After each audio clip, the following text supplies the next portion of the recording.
আসসালামু আলাইকুম। আজকের আমরা আসলাম জরিনা বেগমের ফার্মে। আলহামদুলিল্লাহ মুরগির বয়স আজকে 22 দিন। মুরগির ওয়েট খুব ভালো আছে। আপনারা একটা জিনিস ফলো করবেন, মুরগি এই শীতকালে বিশেষ করে কোনোভাবে ঠান্ডা না লাগে এটা দিক খুবই কেয়ার করতে হবে।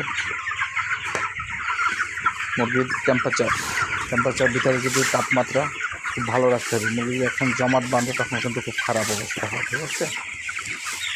তো এই ধরনের মুরগিটা প্রথমত ঠান্ডা লাগছিল, প্রথম স্টেপে আমরা ধরতে পেরেছি বিদায় মুরগির এভাবে সমস্যা হয় না। তো আপনারা সবাই এই জিনিসটা ফলো করবেন এবং লিটারের বিষয়ে খুব খেয়াল রাখবেন।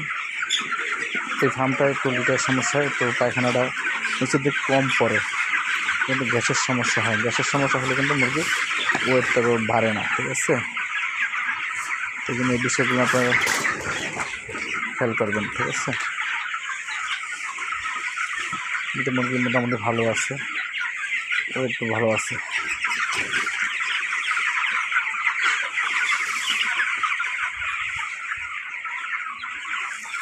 সবাই আমার এই পেজটাকে একটু ফলো করবেন, সাবস্ক্রাইব করবেন। আসসালামু আলাইকুম, আল্লাহ হাফিজ।